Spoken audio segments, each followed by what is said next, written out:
I do want to in the future get back to compostable packaging because it's at the core of the business. Like I want to make a profit. I want to make something that tastes good. I want to make something that people want to buy. It doesn't do me any good in the end if it goes against the sustainability that it was built on. And I don't pretend that what I make saves the world, but I think a lot of people, including myself, want to try, want to be able to say at the end of the day, I did something.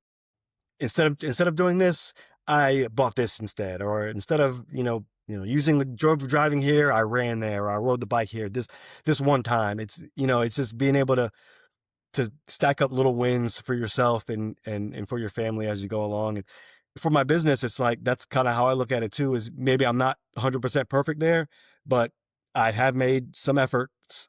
Obviously, with every single bar that you eat is 30% of something that was going into a landfill. So, at the end of the day, once it's all said and done, hopefully it's being sold in a compostable package in pre-recycled cardboard boxes and on shelves of businesses that have that same ethos as well. Like that's the end goal for sure. But it's just a little wins along the way. Hello, I'm Mike Ryan. I'm the Chief Networking Officer at PIMS, and welcome to our second season of Minutes with Mike.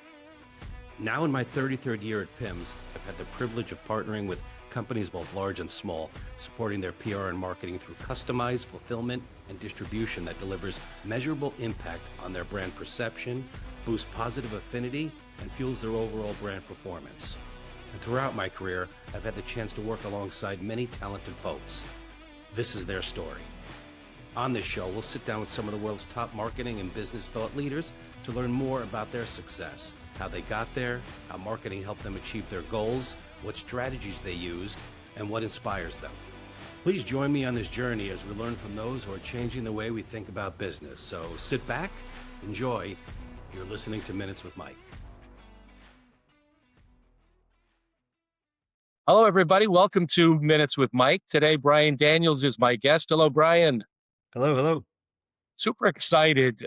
Bryan is the owner of All Good Craft Granola Bars. He had posted something about a month ago on LinkedIn, and I don't know how the algorithm gave me the blessing of throwing it my way, but I saw it, and I was just immediately, I was looking at it, I was looking at what he was posting, I was looking at the story behind it, that I started doing some research, and I said, I got to reach out to this guy because I want to hear this story. And what you had posted was just basically, you have all these hats you're wearing at All Good, and one of the things you've been not so good at is the social media end of things, and that you were telling people you're going to see a lot more of you, you're going to start posting on there. So that's how we sort of got introduced. I reached out to him. You're good enough to join us here today. So thank you again for that. Yeah, my pleasure. Granola was not what you started out and planned on doing, right? You graduated from Virginia Tech. You had a degree in IT, and you went right to work in corporate. Take it from there. Tell us how that all started. Yeah, for sure. Growing up, I always wanted to be a computer programmer. I wanted to design video games. Like that was the dream, I guess. And so I went to school for computer science first, learned pretty quickly that that was a little over my head and kind of beyond what I was really able to do. So I went to IT, which was like kind of the next step where at that point in time, this was late 90s. So information technology was sort of a new thing in terms of branching computer science with business. So building databases and spreadsheets and queries and things like that. And so that's what I was into. That's what I graduated with. And that's what I did in the corporate world for 15 plus years, about 17 or so, working for healthcare and in the healthcare space. So working for a major medicated insurance provider and, running queries and pulling reports and all that stuff that IT majors do essentially. So it was well paid, no complaints about the organization at all, worked with great people, got to do a multitude of things within the organization. So even within the company that I was at, so I was there for 15 years, but I probably had 7 or 8 different roles or titles within the organization because I never could stand still. I would get really good at something and then they would take advantage of me and make me do more and more of that to the point where I'm like, I can be more useful somewhere else. And then I'd move on and kind of repeat the cycle every few years. And I think maybe I never even thought about that until now, that that's kind of the cycle I was on when I got into this part of my life.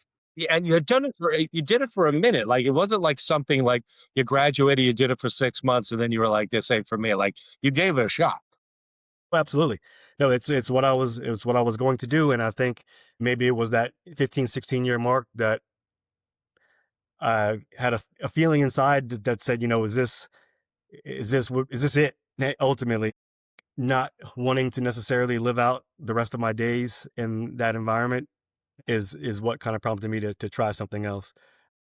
So yeah, it's I spent a good amount of my life there and in that environment and doing that kind of work, and it's honestly helped me for sure in what I do now, and I think how I think about things, going forward. So it's not a part of my life that I look back on with regret or bad feelings or anything. It allowed me to save some money to start the business and kind of gave me connections that I've, used to move things along as well. So yeah, I was a IT guy for a while, and I still consider myself that in some regards. But I just it got to a point where I was like, I don't know if this is the rest of my life, or. One thing that always goes up when I talk to entrepreneurs is they always have some sort of a side hustle going, right? Like even if they have a day job that they love, and it sounds like you were into it, like there was always something else kind of like calling out to you. And I, did a little research, of course, and I see that you did some DJing, you were a soccer coach, and you also got certified as a personal trainer. Yes, yes.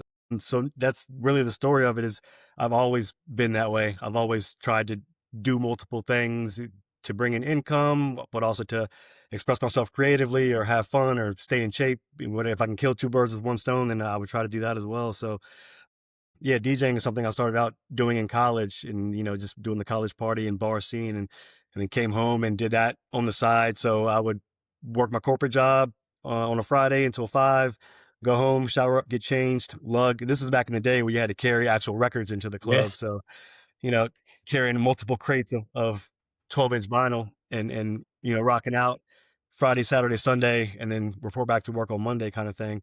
And then I played soccer my whole life. So once I graduated from college, a friend reached out and her mother needed help with the team she was coaching. So started helping her out. And then one thing led to another. And a new club was created the next year and they needed coaches. So I jumped into that. So there was one point I think where, I worked my job, DJ'd that weekend, had to drive to a city like an hour away, sleep in the parking lot because we had a game that morning. Yeah. So it was that intense, but I did it for the love of one, coaching, which is an awesome experience, but also just music in general, having fun.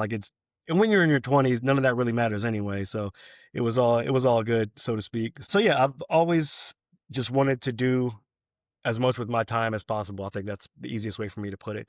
you don't strike me as a guy that sits around on the couch and binge watches some television. Yeah, yeah, no, not at all. I probably should, considering how many subscriptions we have to different things. Like, all I do is watch the basketball and football or whatever. So, I definitely want try to stay on the move. Yeah, I don't know if it's a chicken and egg kind of thing, but I have a super high metabolism. I don't know if it's because I'm always moving or I'm moving because I have a high metabolism or whatever. So, I got to keep going. So somewhere around 2017, I think I read that you started messing around with the home brewing. You were making beer with you. I think it was just with friends, right? You were just doing it as a hobby. Yep, exactly. So it was this again another thing we wanted to try out. It was some friends of mine that I played adult league soccer with. So this is over 30s, over 40 leagues at that point, and so we'd get all beat up doing that, get all sweaty, and then like, hey, let's go brew some beer. Why not? It was really a really fun time. It was something that none of us had ever had any experience in, and we all kind of brought our different personalities to what we thought was a venture. What we thought was going to turn into a brewery one day. So one of my best friends, he owns a muffler shop, or his dad owns a muffler shop in the city, and next door to it was a empty office space that I think his uncle had used at some point, but it was nothing in there, just kind of storage. And his mom and dad said, "You guys can brew all the beer you want to over there, just clean it up and keep it tidy for us or whatever, and don't let any strangers in, kind of thing." So and when I think about it, it's kind of like like when you're a kid and you've got a clubhouse in the woods or in the backyard or something. Like it was our little escape Yeah, to man. just do something different and kind of be away from the wife and kids for a little bit. But yeah, in that space, we made upwards of 20, 25 different beers, maybe more. None that were ever distributed, obviously, but we would get them bottled up or we'd have them in a keg in our little refrigerator there and invite friends over. And so it was a really cool experience. Expensive because obviously you're not selling the stuff and it costs to make it. But it gives you one, a new respect for manufacturing in general and the beer brewing process for sure. And and just a new respect for the craft and craft in general. So it was a cool experience. Because I have buddies that make beer too and wine and all that stuff, and always love jumping in after the fact, and I know it's a lot of work, especially the beer. It's so much harder than wine, right? Like I've had no taste of, with my father-in-law, we used to do the wine, but like you spend one really tough day like grinding out the grapes and all that stuff, and you just sort of sit it somewhere and you let it sit for months. The beer is a whole different animal, and like if you don't mix it right, and I've had buddies that were like, "Oh, we just wasted $1,000 because we did this wrong, we screwed that up, it was somewhat wrong." But from that, that's now you're starting to lean into a little bit into the accidental finding of all good, right? So Yep, absolutely. tell us again how that started, right? So you're doing this beer thing, and you notice that there's stuff left over. Yep. I mean, the very last step of every brew day was throw the grains away that we used for the mash for the beer, the beginning of the process, and rinse out the little bag that you use because you can reuse the bag again. And so, for me, during the beer brewing process, when you're kind of steeping those grains and kind of bringing them up to boiling temperature, it releases an aroma just of the grain steeping, and it's almost like baking bread is maybe the closest thing I can compare it to. And so that scent is filling up our little makeshift brewery that we got going on there. And it was probably my favorite part of the process because also in that process you add the hops to it, so that's where you're adding the little green earthy bits that make it bitter or add certain flavor profiles to it. So that's another unique smell. It's kind of like a tea. It's like its own aroma as well. But something about that grain steeping was like it's that tastes that smells edible. It smells like something that I would like to figure out how to make something from. I don't even know. I can remember the night that I did it for sure, where I'm going to the dumpster with the big old bag of wet grain, and I was like, you know what, it was like a Thursday night or a Friday. I was like, I got the whole weekend. I can figure something out. So I turned back around, go back into the brewery, put those grains inside of a bucket instead, take it home with me, and put those grains in the oven to dry them out. And that's really the beginning of everything. Going back to that, you have to have this sort of built-in feature, I think, in your system of looking for that next thing to do, right? Like again, most people, I think, including myself, I would have seen that into the dumpster, would have went, and then I would just I'm talking about the beer that I'm going to drink with my friends. But you Yeah. kind of, looked into something else, and from that was born this, this opportunity. I read a quote that you had said during an interview where you said, uh, I make granola bars for a living, but at no point in my life before 2019 would that statement ever make sense to you, right? Like you didn't have this plan. You didn't think about going into this. How did you, as you're talking, I was curious, like your wife must have been like, wait, wait, wait, wait, wait. What's happening? What are you doing? Exactly. And what's funny is when I initially left my place of employment, and even before I left, it was probably a good 2.5 years before I officially retired or walked out, where I knew that I wanted to do something. I just, I had that feeling that, find some other way to make a living and contribute to society, so to speak. And so that was where the personal training came in. So, like, I'd always been a soccer coach. I'd always been active. I've always liked coaching and helping people reach their goals. And so a friend of mine runs a gym. And so he had told me long ago that if I ever wanted to get into that, he'd have a spot for me essentially. So I got certified as a personal trainer, went through the whole online course, took the test and everything and passed. And I got certified while I was still working at my a main job. And on the campus of that place was a gym. So we would go work out sometimes at lunch. And before I left, probably for a good year, I would train employees in the employee gym, make a few bucks on the side, and then, go back to work the rest of the day kind of thing.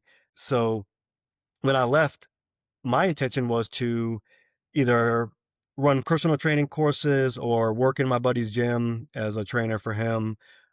I'd always been a DJ, like I said, so I had clientele as far as event DJs, private parties, weddings, things like that. So built a little website for that and got a business license to be able to write off things for taxes, things like that. So when I left, I was officially personal trainer, soccer coach, event DJ. And I was making granola bars on the side of that. The granola bars were kind of a few months before I left, so I would give those to coworkers at my job. They'd give me a couple dollars to bring them a few bars every day, kind of thing. And I saw you used to have a jar on your desk, right, where they would drop a couple dollars in or whatever it was. yep, 100%. Had a little jar there for them. They'd give me what they could, and I'd bring the two. At that time, I had two different flavors, so that was I thought it was big time. They were my testing ground. They gave me the kind of the feedback and kind of helped me tweak the flavor profile for some of them, and yeah, so they were the people that made me think there was something potentially there. But even then, it wasn't something I was really pursuing heavily. It was focusing on those two core businesses, the event DJ and personal training. So now you get into the feeling that you might have found something here with All Good, right? Like you're going to start putting time and energy into this, and you're going to start trying to get into a business. That same post I talked about when we opened up the show, but you had also mentioned that you were really at that point very much so a solo practitioner, right? Like you had a couple of family members that were donating time, and you had a couple of interns that weren't taking any money, but they wanted to help out either to sort of help your world. But it was really on you to, forget about the baking end of things, right? Like creating and building the actual bars themselves. But now you have to start talking about packaging. You have to start talking about supply chain. You have to start talking about, you know, the business at hand, the taxes, finances, that sort of stuff. Like, walk us through that. Like, how is that unfolded? How are those steps come all about? It's funny. It's like all of it is unraveling in front of me, even to this day. And obviously more so in the beginning because you know nothing about everything really. And it's always been a case of putting one foot in front of the other, doing what I doing what I do know and learning what I don't, and just kind of going that way until you hit the next roadblock. Essentially, it's is basically what's happened for me. Is you just keep making progress, learning what you have to along the way until you've got to either pivot or make a change. For better or for worse, that's what I've had to do as a solo entrepreneur. So, like I said, I've had a little bit of help here and there, but ultimately every decision comes down to me and what I want to do. So And I would assume that there's some pluses and big minuses in that too, right? Like it all being on you. Yes, you have the final say and everything, but it's up to you to, when there's a hole to be dug out of, it's you, and you got to be the one that gets up early and stays late. It's all on you. In this time that we live in too, there's this little thing that happened called the pandemic, right? That sort of was right lockstep as you're sort of getting off the ground here with what you're doing. So how did that affect things? Certainly you have more time to yourself, but like that probably put right. put a bit of a stick in the spokes there, huh? Yeah, for sure. And with a super micro business like mine at that point, around 2020 when the pandemic happened, I had only been selling the granola bars for about 6 months at our local farmers market. So I didn't have any distributors at that point. I wasn't really selling wholesale to anybody. I was only eh, I had a few sales, I think maybe on my website at that point, but it was negligible. It was basically 80-90% of the business was at farmers markets, which shut down. So at that point, I had nowhere to sell the granola bars. And I want to say that's when I kind of pivoted to try to build the website out and be able to sell more online.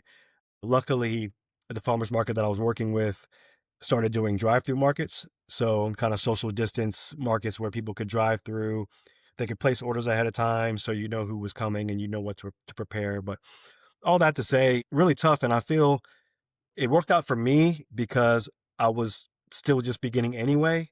Like it wasn't like had a huge amount of revenue that I was cut in half. I was basically here at the bottom and lost whatever half of that. So I was still very much in the building process.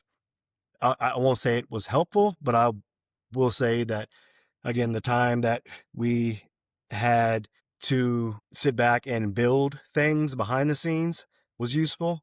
And then once kind of everything started lifting, I was in a better position to, market the bars, to think about new packaging and thinking about, what the next steps could be. So the pandemic for me wasn't as hard as it was for other people like me, only because I was just getting started.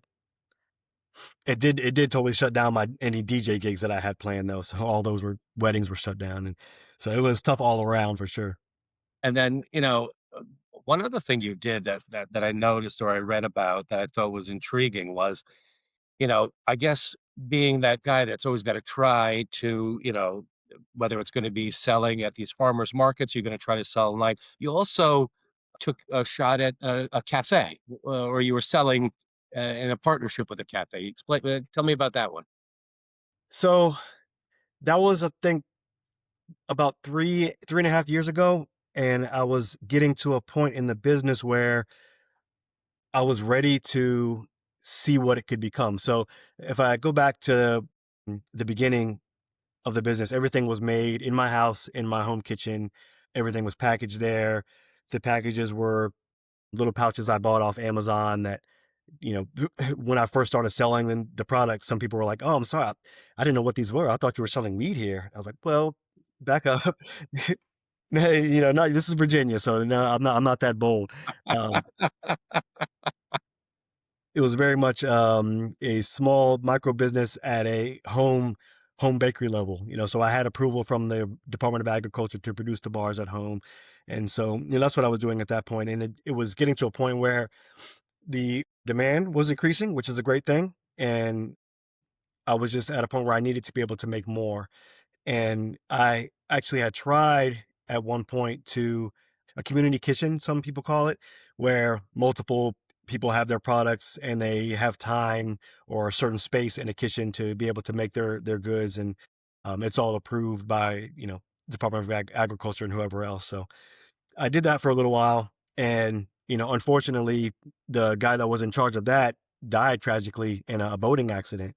So yeah, it was a really an awesome guy, a former police officer, and a really great guy for the community. And you know, it just kind of came out of nowhere. So that the opportunity that I had there was all of a sudden shut down, and I wasn't able to produce in that kitchen. And so I was back at home for a little bit, and then again, I was just at capacity. And so my thought process was I need to maybe find a space. Maybe I can lease an existing kitchen and be able to make the product there. Real estate in Virginia Beach is a tough, especially, commercial real estate. It's what I wanted wasn't really out there, at least not affordably. And I was able to find a place in a really great location that was convenient. It's close to the farmer's market, close to my house, close to the interstate, in a nice shopping center where there's a decent amount of foot traffic and in the potential for more. I thought at the time, at least. And I knew that I wasn't necessarily going to make a granola shop because I don't see that as being, the greatest business model, but I should have known better than to think a restaurant would be much better. So I think my thought process was I'm going to use the kitchen to increase manufacturing capacity, make as many bars as I need, and in downtime I'll be able to sell coffee, pre-made pastries, lunch sandwiches, small things, breakfast sandwiches out of the front of the house. So I went through the process of building all of that out and soft launch, grand opening, all that good stuff. And I tell people all the time, it's like it wasn't busy enough to sustain itself as a cafe, but it was busy enough to keep me from being able to produce the granola bars, which was the point of it in the first place. So looking back on it, I know that I went into it naively, if I could do it all over again, I might, but I would work more going into it to build staff, to build a process that restaurants are truly built on. So I was running a restaurant as a non-restaurateur, as Mhm. someone who really didn't know that side of the business or honestly care to. Like I simplified it to where I don't mind. I can make people coffee. I can make a breakfast sandwich here and there. And I did all of it. I was running the front, the back. Occasionally, I had interns come and work the counter for me once in a while, but it was me, in jackrabbit mode, back and forth, doing all of it. Leave there, set up at the farmers market, go sell the granola bars, come back in the morning, do it all over. So it wasn't anything that I didn't ask for. I didn't put it all on myself. I knew that going into it, but it got to the point where it wasn't sustainable at all. And so It's an aha moment, right? It's one of those things where in your head you're like, maybe I can make this work, and then as it's unfolding or as it's not unfolding, you're realizing, I'm not going to do this again, or if I'm going to do this again, I'm going to do it in a very different way. absolutely. As I mentioned earlier, that's the kind of the unfolding of that carpet in front of you as you do things. And Yeah. some lessons are more expensive than others for sure, but they're all valuable. My company PIMS, one of the things we do well is we handle the unboxing experience. People that are in the influencer marketing game, we distribute and do fulfillment where we send out these influencer boxes that are very specialized and customized for the people that are getting them. I Nice. noticed that your packaging is recycled and compostable. Is that correct? So this version is just recyclable. So we had a compostable brand a few cycles back, and with supply chain issues, obviously, kind of after mid post pandemic, and then tariff issues recently, it's certain things had to be scaled back. So we do have recycled packaging, just not compostable anymore, unfortunately. We work with a lot of large brands too that have this similar issue, right? Like to do the right thing often costs twice as much as to not do the right thing, right? Like you would think it would be reversed, but it's not. And Right. a lot of times, like you said, that supply chain, these tariffs, all these other sort of things that are popping up in your way might prevent you, at least for the short term, from doing that. But with that recycled end of things, right? Like I know that sustainability is important in this world of ours, right? People are always talking about that sustainable life. So with the recycling, I'm sure you had that in mind, or didn't you, when you were sort of creating that?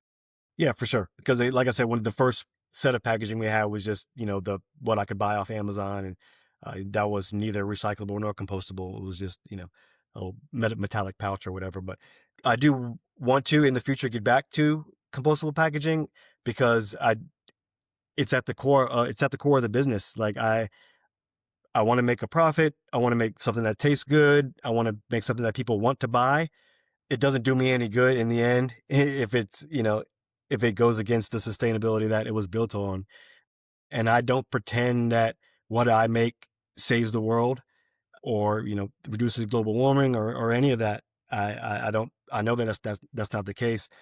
But I think a lot of people, including myself, want to try, want to be able to say at the end of the day, I did something. I instead of doing this, I bought this instead, or instead of using the driving here, I ran there, or I rode the bike here. This one time, it's just being able to stack up little wins for yourself and for your family as you go along, and you know so for my business, it's like that's kind of how I look at it too. Is maybe I'm not 100% perfect there, but I have made some efforts. Obviously, with every single bar that you eat is 30% of something that was going into a landfill. So, at the end of the day, once it's all said and done, hopefully it's being sold in a compostable package in pre-recycled cardboard boxes and on shelves of businesses that have that same ethos as well. Like that's the end goal for sure.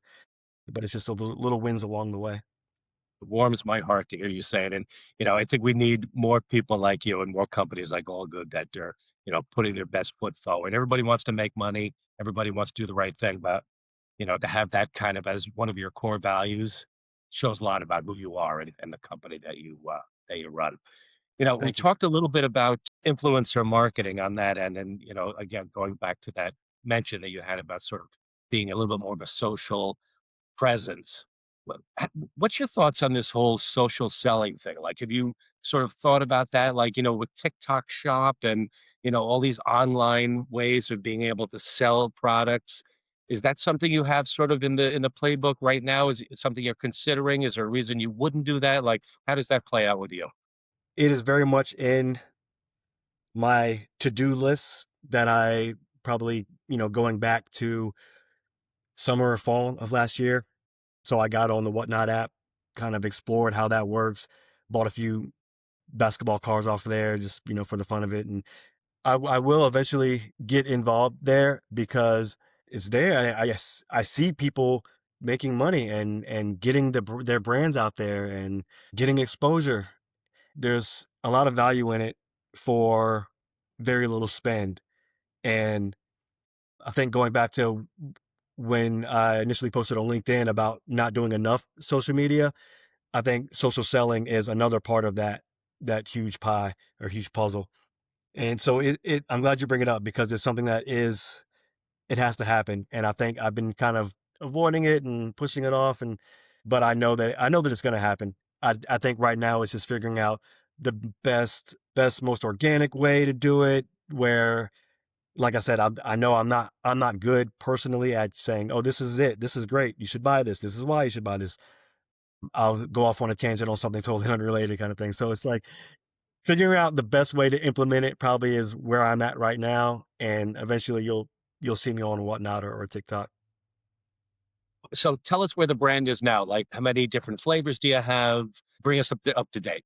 The brand is now celebrating its 7th year, so it started in 2019, and thank you. We have five flavors. So the original is cranberry almond IPA is what I call it.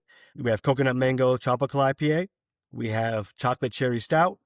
We have blueberry hefeweizen, and we have pumpkin spice Oktoberfest.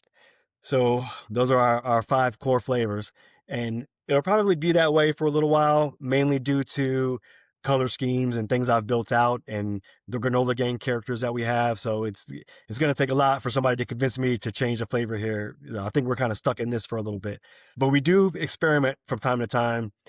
We have subscribers that will get monthly shipments of our bars, and we for the longest time we did monthly specialty bars. So we create a unique flavor to go along with the season, like a peppermint mocha or Irish coffee or something like that for St. Patty's Day. So over the years we've had different flavors that go out to our subscribers and our loyal customers as our way of saying thank you and just having a little fun with it. But as with anything, with the way the business this small, it becomes costly when you're trying to do these one-offs every month. So lately, we've been trying to do it seasonally or quarterly kind of thing. So, but yeah, those are our five main, and it offers kind of I think a broad spectrum of flavors where if you don't like all of them, most people will like at least one of the flavors. How does somebody that's interested in trying this product, how do they, or wants to become a subscriber? What's the best way to get in touch with you or find the company? Absolutely, easiest way is allgoodgranolabars.com. Just check it out anytime you get a chance. You can order from there. You can also subscribe from there. You can reach me via email from there as well. It's your one-stop shop. We've got a little merch store there as well. We got some cool t-shirts. So we're trying to Love kind it. of get more of that stuff out there just to help, grow the brand's name. So if anybody ever wants to check it out, allgoodgranolabars.com. Cool. Bryan Daniels, thank you so much for your time. We really appreciate it. Love the story and good luck. Thank you so much. I really appreciate you having me on and best of luck to you as well.